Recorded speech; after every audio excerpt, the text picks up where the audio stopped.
Buenos días. Hoy Diario El Planeta llega hasta los pasillos de la Universidad de El Salvador, una de las instituciones académicas más importantes del país, para abordar un tema que en los últimos meses ha generado un debate jurídico, político y ambiental en El Salvador: los hidrocarburos. En enero de 2024, la Asamblea Legislativa, con 65 votos a favor, aprobó la Ley de Exploración y Explotación de Yacimientos de Hidrocarburos. Esta reforma abre la posibilidad de una explotación activa de petróleo y gas natural en el territorio salvadoreño, lo que coloca en el centro del huracán. Está el ordenamiento jurídico salvadoreño preparado para asimilar la carga ambiental de nuestro país, para poder proteger los ecosistemas, sus recursos hídricos y la salud de la población en general. Para responder esta pregunta, hoy tendremos expertos en derecho ambiental, estudiantes universitarios que están formándose en estas materias y un académico que conoce de primera mano los vacíos de este sistema. Este es nuestro reportaje especial: hidrocarburos en El Salvador, entre el recurso energético y la protección ambiental. A continuación, tendremos la compañía de grandes expertos en derecho ambiental. Acompáñenme a ver cuáles son los resultados de todo este conocimiento que tendremos adquirido el día de hoy. Buenas tardes, licenciada. Quiero hacerle una serie de consultas. ¿Será posible que nos conceda una entrevista para Diario El Planeta? Muy buenas tardes, con mucho gusto. Gracias. Estamos con la maestra Erika Funes para comenzar desde lo más básico cuando hablamos de hidrocarburos. ¿A qué nos referimos exactamente con los hidrocarburos? Los hidrocarburos son compuestos químicos formados únicamente por átomos de hidrógeno y carbono combinados entre ellos. Desde la perspectiva jurídica, la Ley General de Hidrocarburos de nuestro país lo define como todos aquellos compuestos de carbono e hidrógeno enlazados en diferentes proporciones, en cualquier estado físico, ya sea sólido, líquido o gaseoso. Estamos hablando en términos prácticos del petróleo crudo, el gas natural y todos sus derivados. El petróleo, que es el ejemplo más conocido, tiene sus orígenes en restos fósiles de plantas y animales que fueron transformados por la presión y temperatura de la Tierra a lo largo de miles de millones de años. Muy interesante.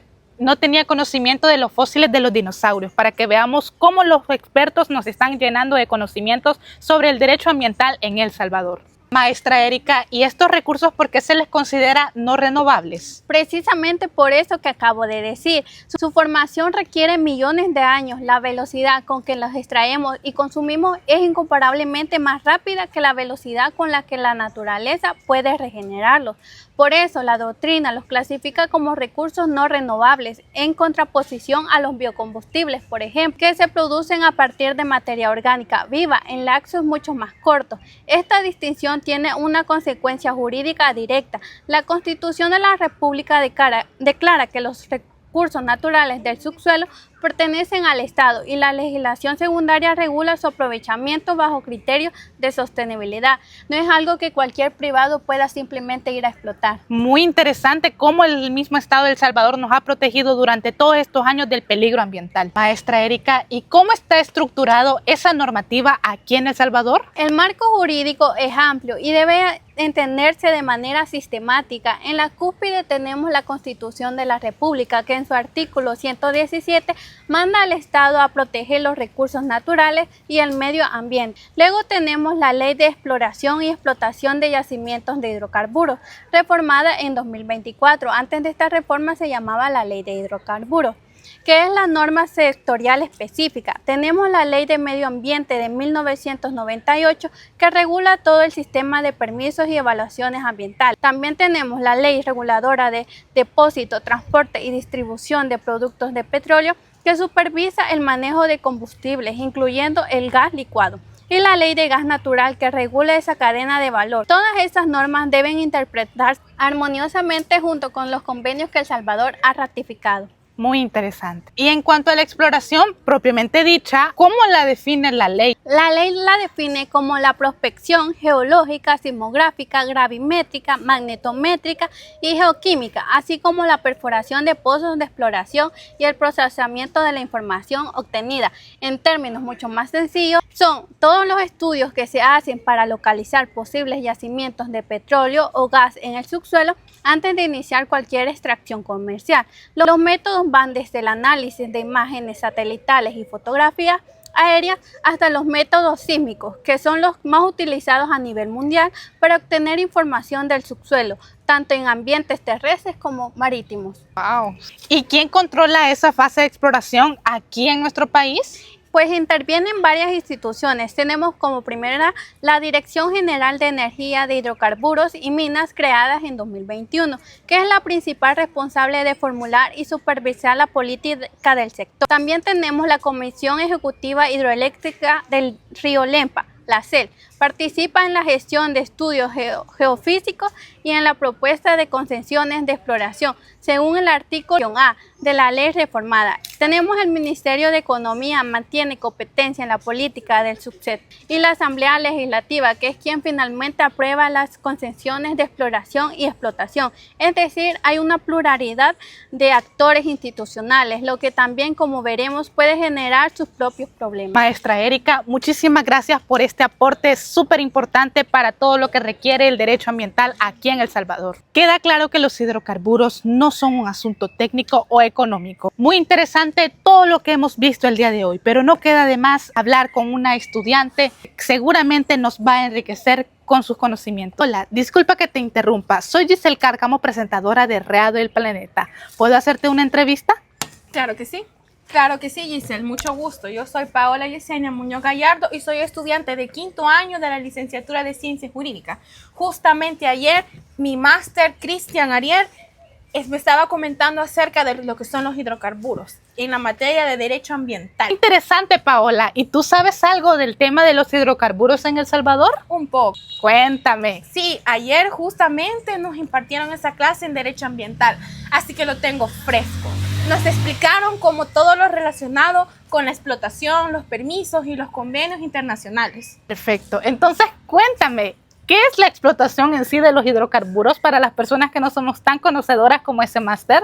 Esa es una muy buena pregunta y claro que te la voy a responder. La explotación es la fase donde ya no estamos buscando el petróleo, el gas, sino extrayéndolo comercialmente desde los yacimientos. Técnicamente implica la perforación de pozos, productores, la instalación de plataformas o cabezales de producción, equipos de separación de gas líquido, oleoductos, gasoductos, plantas de tratamiento y sistemas de almacenamiento. Los fluidos del yacimiento pueden subir a la superficie por presión natural o mediante métodos de recuperación secundaria o terciaria, como la inyección de agua o gas. Ok, muy interesante, pero jurídicamente hablando, ¿cómo se autoriza todo ese proceso de explotación? Fíjate que es a través de la concesión. La concesión es el acto administrativo mediante el cual el Estado salvadoreño transfiere a un particular el derecho de explotar un yacimiento por un periodo determinado y bajo condiciones reguladas. Y la licencia de explotación es el instrumento formal que habilita al concesionario para iniciar operaciones productivas una vez ha cumplido los requisitos técnicos y ambientales. La reforma de 2024 modernizó todos estos regímenes contractuales con el objetivo de incentivar a la inversión privada en el sector energético. Muy interesante, pero ¿y qué hay de todos los permisos ambientales que se necesitan? ¿Cómo funciona ese proceso? Fíjate que justamente los tengo en mis apuntes. Este es un proceso bastante riguroso, al menos en el papel. La Ley del Medio Ambiente, en su artículo número 19, establece que ninguna actividad extractiva puede iniciar sin un permiso ambiental emitido por el MAR, el Ministerio de Medio Ambiente y Recursos Naturales. En su artículo número 21 es muy claro. Las actividades de exploración o explotación de hidrocarburos están expresamente en el listado de proyectos que requieren un estudio de impacto ambiental de forma obligatoria, lo que se llama ESIA. El proceso comienza por un formulario ambiental. Luego el MAR hace una inspección y categoriza el proyecto. Si el impacto potencial es alto, el titular debe elaborar ese estudio con un equipo técnico multidisciplinario de consultores registrados. ¿Y hay participación ciudadana en todo este proceso? Sí, y eso es importante. Si el proyecto puede afectar la calidad de vida de la población, el MAR ordena una consulta pública que debe anunciarse por 3 días consecutivos en medio de cobertura nacional. Luego, si todo está en orden, se emite un dictamen técnico favorable y la resolución ministerial del permiso ambiental. Además, el titular debe rendir una fianza de cumplimiento. La Ley General de Recursos Hídricos establece parámetros físico-químicos y biológicos muy estrictos. Muy interesante. Yo creo que es hora de pasar a mi parte favorita. Pasemos a convenios internacionales. Según el máster que le dio esta gran ponencia, ¿cuáles aplican en este contexto? Fíjate que en El Salvador ha ratificado varios convenios que son directamente vinculantes para cualquier actividad hidrocarbuférica. El primero y más conocido es el Acuerdo de París, bajo la Convención Marco de la ONU sobre Cambio Climático. En su artículo número 2, compromete a los estados a mantener el argumento de temperatura por debajo de 2 grados centígrados respecto a niveles preindustriales. Esto es jurídicamente relevante porque cualquier decisión de explotar combustibles fósiles debe evaluarse a la luz de las contribuciones determinadas a nivel nacional. El Salvador ha presentado ante la ONU que contemplan metas o reducción de gases de efectos invernaderos. Interesante. ¿Podría mencionarme qué otros convenios surgen aquí a la plática? Claro, también está el convenio de Marpol, ratificado por El Salvador en el año 2008. Regula la contaminación por hidrocarburos derivada de operaciones de buques y derrames accidentales. Establece requisitos de doble casco para petroleros y límites estrictos sobre las descargas operacionales de crudo al mar. Esto es muy relevante si se llega a explorar el mar territorialmente salvadoreño o en el Océano Pacífico. Luego está el convenio de Basilea, que aplica a los residuos peligrosos que genera la industria petrolera.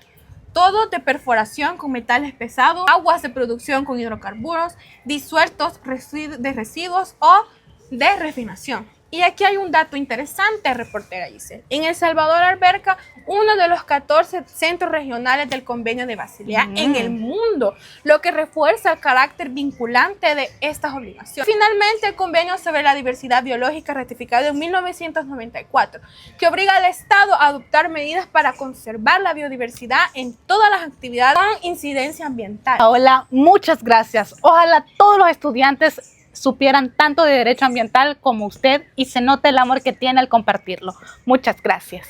Sin duda ha sido un día muy grande para enriquecernos de conocimientos sobre el derecho ambiental, pero no queda más saber más de la opinión popular y de expertos que sin duda están en esta biblioteca de la Universidad de El Salvador para conocer de derecho ambiental. Acompáñenme.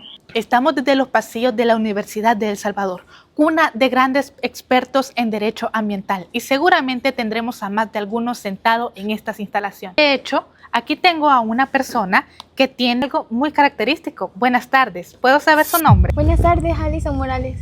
Hola, licenciada Alison. Noto que tiene un plano muy característico del derecho de los hidrocarburos aquí en El Salvador. ¿Podría explicarme un poco más? Sí, por supuesto. ¿Puedo preguntar qué estaba revisando en su tablet? Estaba revisando un diagrama de infraestructura de transporte de hidrocarburos para una presentación. Justo escuché parte de lo que estaban hablando más atrás y me pareció demasiado interesante. ¡Qué oportuno! Nosotros estábamos desde hace una gran distancia. Eres la persona indicada para explicarnos todo sobre transporte y almacenamiento. ¿Nos puede contar un poco más? Con gusto. El transporte de hidrocarburos comprende todas las actividades de trasladar el petróleo y el gas y sus derivados, por supuesto, desde los puntos de extracción hasta las refinerías, de procesamiento y puntos de contribución. Se puede hacer unos buques y camiones de cisternas, ferrocarriles o tuberías por el método más eficiente utilizado, que estos son los oleoconductores y los gasoductos, que permiten mover grandes cantidades de hidrocarburos a una larga distancia y con un menor costo de una forma muy continua. ¿Y cuál es la diferencia entre un oleoducto y un gasoducto? ¿Escuché bien? Así es, el oleoducto es un sistema de tuberías de acero de una muy alta resistencia, con las bombas, válvulas de seguridad y un monitoreo muy constante de presión para el transporte de petróleo y líquido. Y el gasoducto, en cambio, ese es un diseño para un gas natural y otros gases derivados del petróleo, por supuesto. Y este requiere un sistema especial de compresión, por lo que el gas necesita mantenerse de una cierta presión al fluir. Ambas infraestructuras, Giselle, incluyen estaciones de bombeo y compresión de centros de controles, estas con una válvula de emergencia, sistemas eléctricos, detención de fugas, todo esto de la legislación llamada infraestructura crítica al transporte energético. ¿Y qué pasa con el almacenamiento? ¿Dónde se guarda todo esto? Pues te explico, Giselle. El almacenamiento se hace en unos tanques diseñados específicamente para unas sustancias muy inflamables y peligrosas. Estos se clasifican en un subterráneos superficiales y de esta forma pueden ser cilindros, esférico o de un techo flotante. Su diseño, Giselle, te explico, debe cumplir normas muy técnicas y también rigurosas, en cuanto a la resistencia de materiales de ventilación, control de presión y prevención de muchos incendios. La legislación de salvadoreña, te cuento, que esta establece zonas de protección alrededor de estas infraestructuras. ¿Y qué pasa con el almacenamiento? ¿Dónde se guarda todo esto? Claro, te explico. El almacenamiento se hace desde tanques diseñados específicamente para sustancias muy inflamables y peligrosas, por supuesto. Estas se clasifican en subterráneas, superficiales y por una forma cilíndrica, esféricos o de un techo flotante. Su diseño debe cumplir normas estéticas muy rigurosas en cuanto a la resistencia de materiales, tiene que tener ventilación y un control de presión y una prevención de incendios. La legislación salvadoreña establece además zonas de protección alrededor de esa infraestructura y servidumbres ambientales que permiten instalar tuberías incluso en propiedades privadas, siempre y cuando éstas respeten las disposiciones legales y ambientales. Pero si hay alguna fuga o derrame, ¿sabe qué dice la ley al respecto? Sí, las infracciones en este ámbito están tipificadas en la Ley del Medio Ambiente en el artículo 86. Estas se consideran infracciones muy graves, entre otras, el inicio de actividades sin permisos ambientales y el incumplimiento de las obligaciones de los permisos. Las sanciones pueden ser de 100 hasta $5,000 mensuales, aunque aparte de esta escala fue la declaración inconstitucional por la Sala de lo Constitucional en la sentencia número 15 del 2012, porque violaba el principio de la legalidad penal. Pero más allá de las multas del derrame petróleo, pueden generar responsabilidad civil y administrativa. Y los costos del derrame son enormes y contaminan suelos, acuíferos, ríos, y destruyen ecosistemas y afectan tanto las actividades económicas como la pesca, la agricultura y el turismo. Increíble, Alison. Gracias por esa perspectiva tan técnica y concreta. Definitivamente la ingeniería y el derecho tienen que hablar más temas entre sí. Sin duda, en las paredes de la Universidad de El Salvador se nota el amor que tiene la población hacia el tema de los hidrocarburos y el derecho ambiental. Ojalá hubiesen más estudiantes que estén apasionados hasta esta temática tan importante. Sin duda alguna vamos a seguir con nuestro programa en horario regular. Buenos días, Giselle. Buenos días, señorita. Fíjate que yo veo todos los días los reportajes del programa El Diario El Planeta. Okay. Me gustaría aportar un poco acerca del tema que estabas hablando con anterioridad. Pude pasar cerca y observé que hablaban acerca de los hidrocarburos. Tienes razón. Adelante, Liliana. Pues mira, la tutela ambiental enfrenta actividades con hidrocarburos, las cuales involucran toda una red institucional. El mar es el eje central, ya que según los artículos 19 y 20 de la Ley del Medio Ambiente, emite los permisos ambientales y supervisa la calidad y responsabilidad del agua.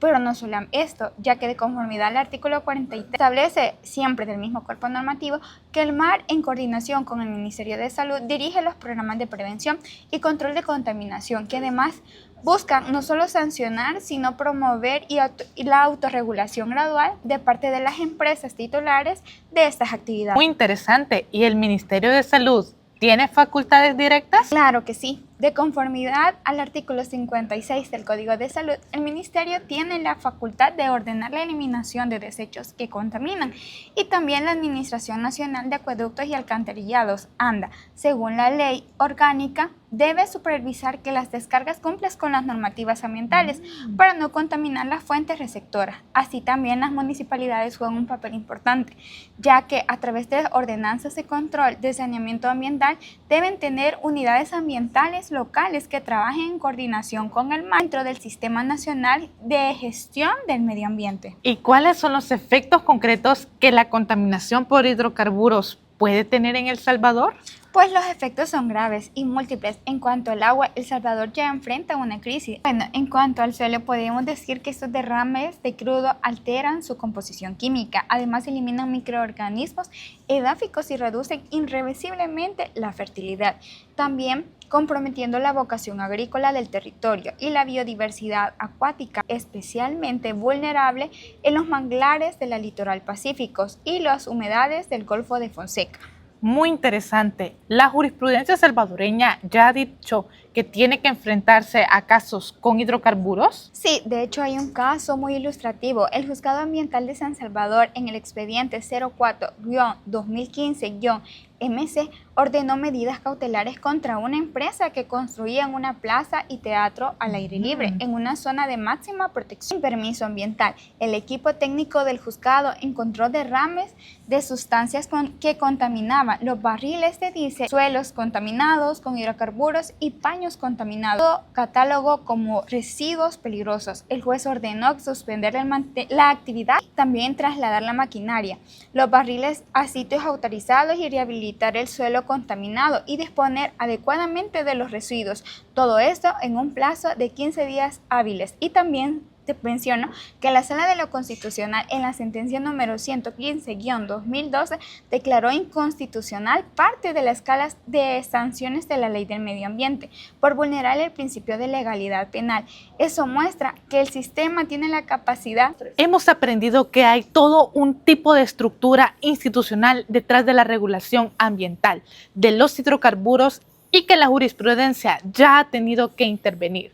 Pero quedan preguntas críticas sobre este sistema. ¿Es realmente suficiente? Y para responderlas, ¿se recuerdan de la chica que entrevistamos hace poco de nombre Paola? Nos mencionó que su máster Cristian era un experto en derecho de hidrocarburos. Buenas tardes. Como les comentaba anteriormente, estamos con el máster Cristian Melara. Él nos explicará un poco en qué se especializa. Buenas tardes, máster. Buenas tardes, reportera Giselle.